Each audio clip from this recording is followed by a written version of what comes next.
ओम शांति। ओम शांति। 12 जून 2024 आज के बाप दादा के महावाक्य। आज बाबा ने कहा, मीठे बच्चे, बाप उस रथ में आते हैं जिसने पहले पहले भक्ति शुरू की, जो नंबर 1 पूज्य था, फिर पुजारी बना है। यह राज सबको स्पष्ट करके सुनाओ। बाप उस रथ में आते हैं जिसने पहले पहले भक्ति शुरू की, जो नंबर 1 पूज्य था, फिर पुजारी बना है। यह राज सबको स्पष्ट करके सुनाओ। प्रश्न है, बाप अपने वारिस बच्चों को कौन सा वर्षा देने आए हैं? उत्तर, बाप सुख, शांति, प्रेम का सागर है। यही सारा खजाना वह तुम्हें विल करते हैं। ऐसा विल कर देते जो 21 जन्म तक तुम खाते रहो, खुट नहीं सकता। तुम्हें कौड़ी से हीरे जैसा बना देते हैं। तुम बाप का सारा खजाना योग बल से लेते हो। योग के बिना खजाना नहीं मिल सकता। ओम शांति। शिव भगवानुवाच। अब शिव भगवान निराकार को तो सभी मानते हैं। एक ही निराकार शिव है जिसकी सब पूजा करते हैं। बाकी जो भी देहधारी हैं उनका साकार रूप है। पहले पहले निराकार आत्मा थी, फिर साकार बनी है। साकार बनती है, शरीर में प्रवेश करती है, तब उनका पार्ट चलता है। मूल वतन में तो कोई पार्ट है नहीं। जैसे एक्टर्स घर में है तो नाटक का पार्ट नहीं, स्टेज पर आने से पार्ट बजाते हैं। आत्माएं भी यहाँ आकर शरीर द्वारा पार्ट बजाती हैं। पार्ट पर ही सारा मदार है। आत्मा में तो कोई फर्क नहीं है। जैसे तुम बच्चों की आत्मा है, वैसे इनकी आत्मा है। बाप परम आत्मा क्या करते हैं?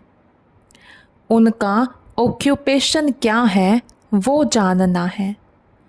कोई प्रेसिडेंट है, राजा है, यह आत्मा का ऑक्यूपेशन है ना। यह पवित्र देवताएं हैं, इसलिए इनको पूजा जाता है। अभी तुम समझते हो, यह पढ़ाई पढ़कर लक्ष्मी नारायण विश्व के मालिक बने हैं। किसने बनाया? परम आत्मा ने। तुम आत्माएं भी पढ़ाती हो। बड़ाई यह है जो बाप आकर तुम बच्चों को पढ़ाते हैं और राजयोग भी सिखलाते हैं।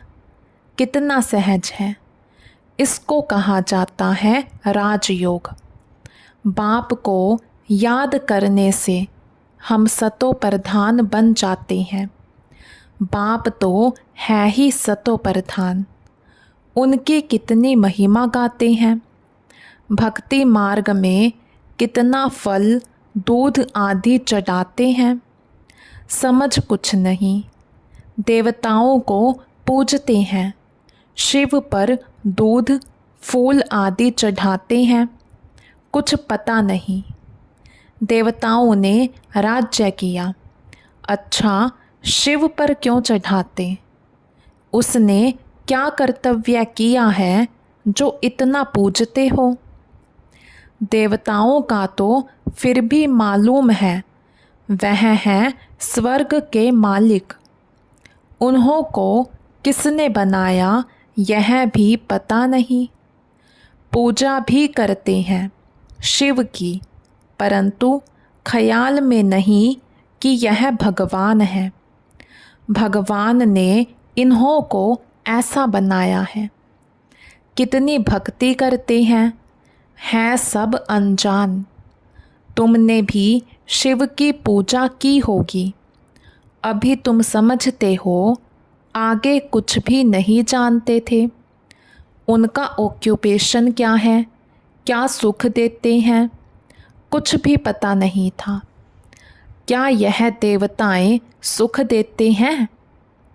भल राजा रानी प्रजा को सुख देते हैं, परंतु उन्हों को तो शिव बाबा ने ऐसा बनाया ना, बलिहारी उनकी है। यह तो सिर्फ राजाई करते हैं, प्रजा भी बन जाती है। बाकी यह कोई का कल्याण नहीं करते हैं, अगर करते भी हैं तो अल्पकाल के लिए।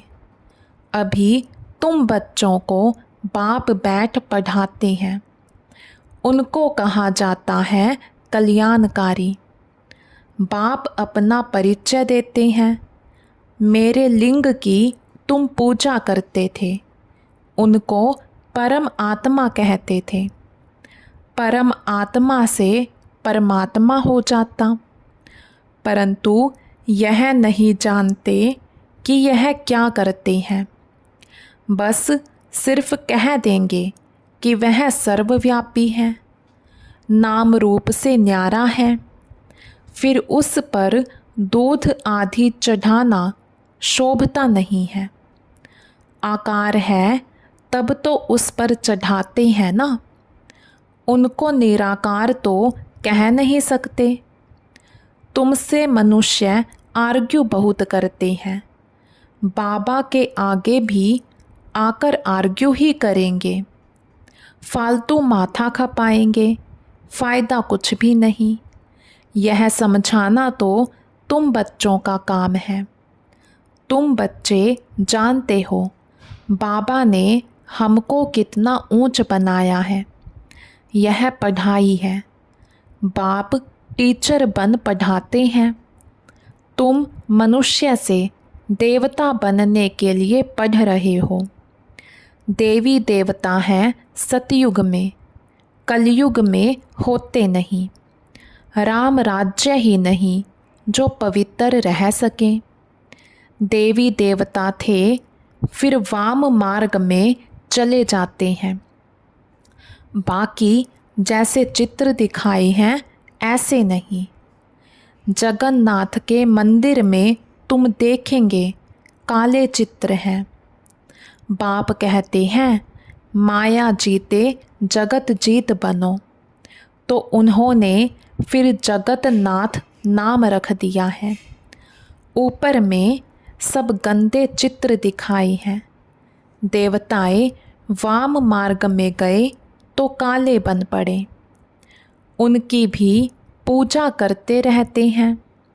मनुष्यों को तो कुछ पता नहीं कब हम पूज्य थे।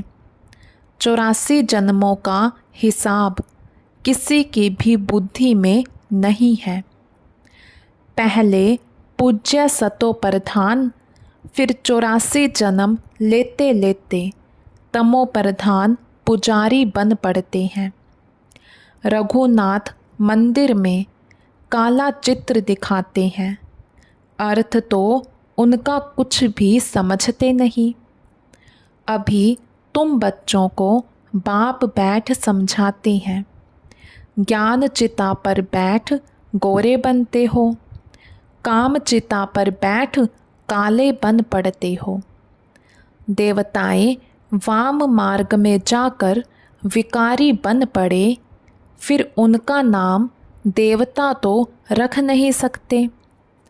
वाम मार्ग में जाने से काले बन पड़े हो, यह निशानी दिखाई है। तुम जानते हो कि शिव बाबा तो काला बनता ही नहीं, वह तो हीरा है जो तुमको भी हीरे जैसा बनाते हैं। वह तो कभी काला बनते नहीं, उनको फिर काला क्यों बना दिया है? कोई काला होगा, उसने बैठ काला बनाया होगा। शिव बाबा कहते हैं हमने क्या दोष किया जो मुझे काला बना दिया है। मैं तो आता ही हूँ सबको गोरा बनाने, मैं तो सदैव गोरा हूँ। मनुष्यों की ऐसी बुद्धि बन पड़ी है जो कुछ भी समझते नहीं। शिव बाबा तो है ही सबको हीरा बनाने वाला, मैं तो एवर गोरा मुसाफिर हूँ। मैंने क्या किया जो मुझे काला बनाया है। अब तुमको भी गोरा बनना है ऊंच पद पाने लिए। ऊंच पद कैसे पाना है, वह तो बाप ने समझाया है, फॉलो फादर। जैसे ब्रह्मा बाबा ने सब कुछ बाप के हवाले कर दिया, फादर को देखो कैसे सब कुछ दे दिया। भल साधारण थे, ना बहुत गरीब ना बहुत साहूकार थे। बाबा अभी भी कहते हैं तुम्हारा खान पीन बीच का साधारण होना चाहिए, ना बहुत ऊंच ना बहुत कम। बाप ही सब शिक्षा देते हैं। यह भी देखने में तो साधारण ही आते हैं। तुमको कहते हैं कहाँ है भगवान, दिखाओ। अरे आत्मा बिंदी है, उनको देखेंगे क्या। यह तो जानते हो आत्मा का साक्षात्कार इन आँखों से होता नहीं। तुम कहते हो भगवान पढ़ाते हैं तो ज़रूर कोई शरीरधारी होगा, निराकार कैसे पढ़ाएंगे। मनुष्यों को तो कुछ भी पता नहीं है। जैसे तुम आत्मा हो, शरीर द्वारा पार्ट बजाते हो, आत्मा ही पार्ट बजाती है, आत्मा ही बोलती है शरीर द्वारा, तो आत्मावाच। परंतु आत्मावाच शोभता नहीं। आत्मा तो वानप्रस्थ वाणी से परे है, वाच तो शरीर से ही करेगी। वाणी से परे सिर्फ आत्मा ही रह जाती है। वाणी में आना है तो शरीर ज़रूर चाहिए। बाप भी ज्ञान का सागर है तो ज़रूर किसी के शरीर का आधार लेगा ना। उसको रथ कहा जाता है, नहीं तो वह सुनाए कैसे। बाप पतित से पावन बनने लिए शिक्षा देते हैं, प्रेरणा की बात नहीं। यह तो ज्ञान की बात है। वह आए कैसे, किसके शरीर में आए। आएगा तो ज़रूर मनुष्य में ही।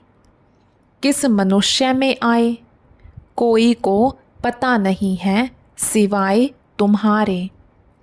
रचयिता खुद ही बैठ अपना परिचय देते हैं, मैं कैसे और किस रथ में आता हूँ। बच्चे तो जानते हैं कि बाप का रथ कौन सा है। बहुत मनुष्य मूंझे हुए हैं, किस किस का रथ बना देते हैं। जानवर आदि में तो आ ना सके। बाप कहते हैं मैं किस मनुष्य में आऊँ, यह तो समझ नहीं सकते। आना भी भारत में ही होता है। भारतवासियों में भी किसके तन में आऊँ। क्या प्रेसिडेंट व साधु महात्मा के रथ में आएगा। ऐसे भी नहीं है कि पवित्र रथ में आना है। यह तो है ही रावण राज्य। गायन भी है दूर देश का रहने वाला।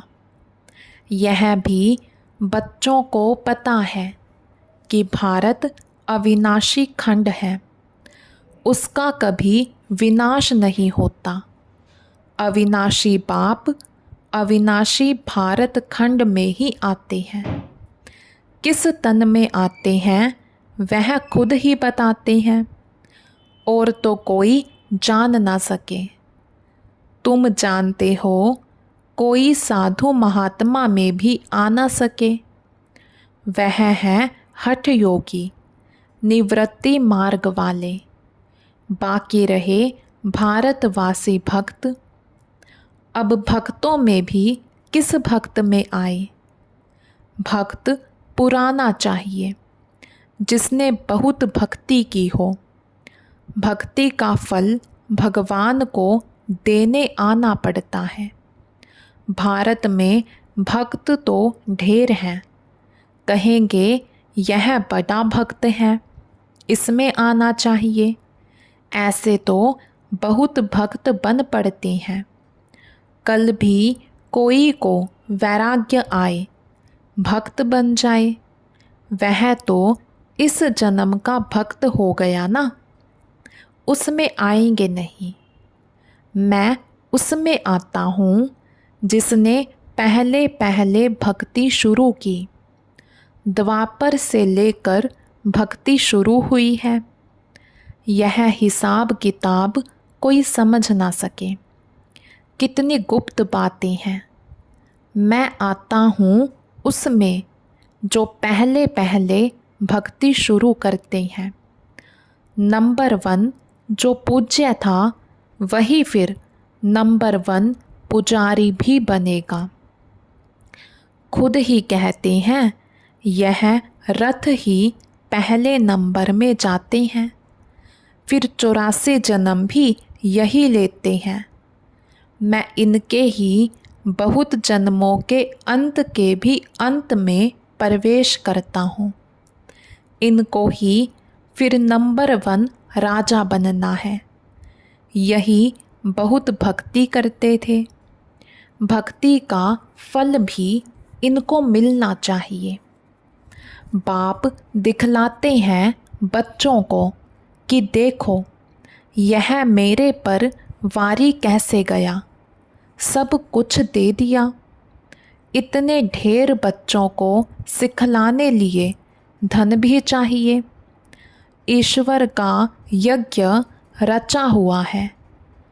खुदा इसमें बैठ रुद्र ज्ञान यज्ञ रचते हैं।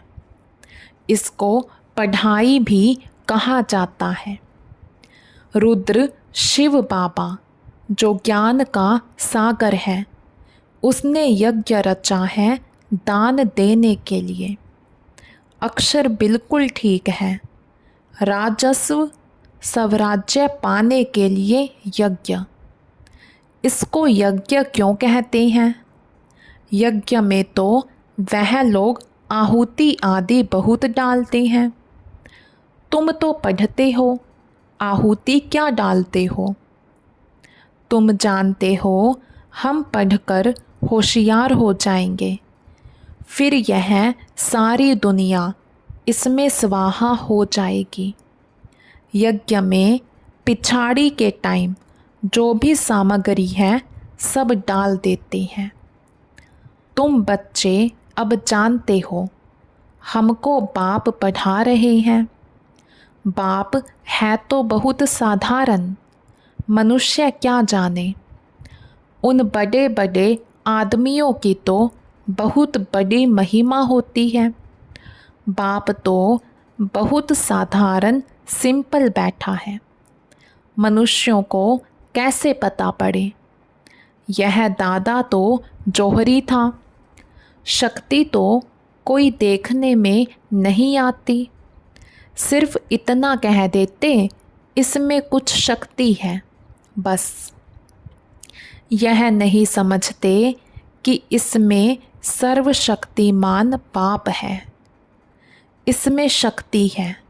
वह शक्ति भी आई कहाँ से? बाप ने प्रवेश किया ना। जो उनका खजाना वह ऐसे थोड़े ही दे देते हैं। तुम योग बल से लेते हो, वह तो सर्वशक्तिमान है ही। उनकी शक्ति कहाँ चली नहीं जाती। परमात्मा को सर्वशक्तिमान क्यों गाया जाता है यह भी कोई जानते नहीं। बाप आकर सब बातें समझाते हैं। बाप कहते मैं जिसमें प्रवेश करता हूँ इसमें तो पूरी जंग चढ़ी हुई थी। पुराना देश, पुराना शरीर, उसके बहुत जन्मों के अंत में आता हूँ। कट तो चढ़ी है, वह कोई उतार ना सके। कट उतारने वाला एक ही सतगुरु है, वह एवर प्योर है, यह तुम समझते हो। यह सब बुद्धि में बिठाने लिए भी टाइम चाहिए। तुम बच्चों को बाप सब विल कर देते हैं। बाप ज्ञान का सागर, शांति का सागर है। सारा विल कर देते हैं बच्चों को। आते भी पुरानी दुनिया में हैं, प्रवेश भी उसमें करते हैं जो हीरे जैसा था फिर कौड़ी जैसा बना। वो भल इस समय करोड़पति है, परंतु अल्पकाल के लिए। सबका खल्लास हो जाएगा। वर्थ पाउंड तो तुम बनते हो।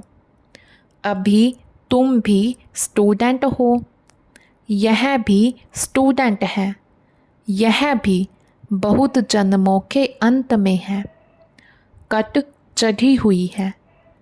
जो बहुत अच्छा पढ़ते उसमें ही कट चढ़ी हुई है।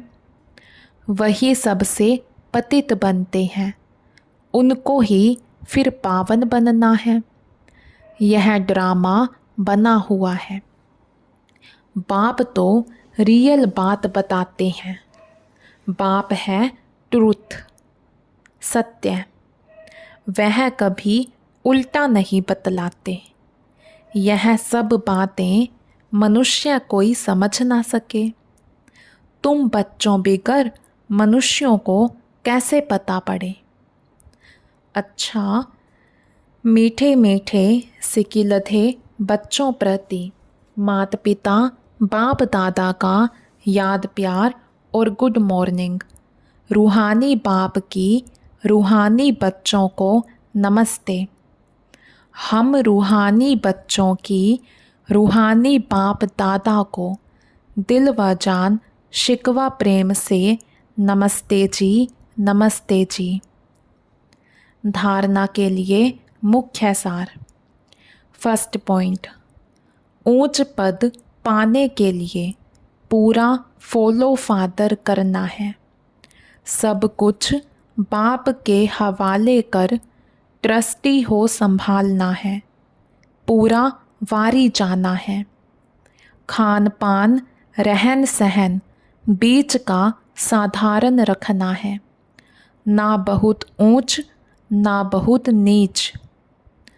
सेकंड पॉइंट, बाप ने जो सुख शांति ज्ञान का खजाना विल किया है उसे दूसरों को भी देना है, कल्याणकारी बनना है। आज का वरदान। पवित्रता की गुह्यता को जान सुख शांति संपन्न बनने वाली महान आत्मा भव। पवित्रता की गुह्यता को जान सुख शांति संपन्न बनने वाली महान आत्मा भव। पवित्रता की शक्ति की महानता को जान पवित्र अर्थात पूज्य देव आत्माएं अभी से बनो। ऐसे नहीं कि अंत में बन जाएंगे। यह बहुत समय की जमा की हुई शक्ति अंत में काम आएगी। पवित्र बनना कोई साधारण बात नहीं है। ब्रह्मचारी रहते हैं, पवित्र बन गए हैं, लेकिन पवित्रता जननी है। चाहे संकल्प से, चाहे वृत्ति से, वायुमंडल से, वाणी से, संपर्क से सुख शांति की जननी बनना इसको कहते हैं महान आत्मा। आज का स्लोगन, ऊंची स्थिति में स्थित हो, सर्व आत्माओं को रहम की दृष्टि दो, वाइब्रेशन फैलाओ। ऊंची स्थिति में स्थित हो, सर्व आत्माओं को रहम की दृष्टि दो, वाइब्रेशन फैलाओ। अच्छा, ओम शांति।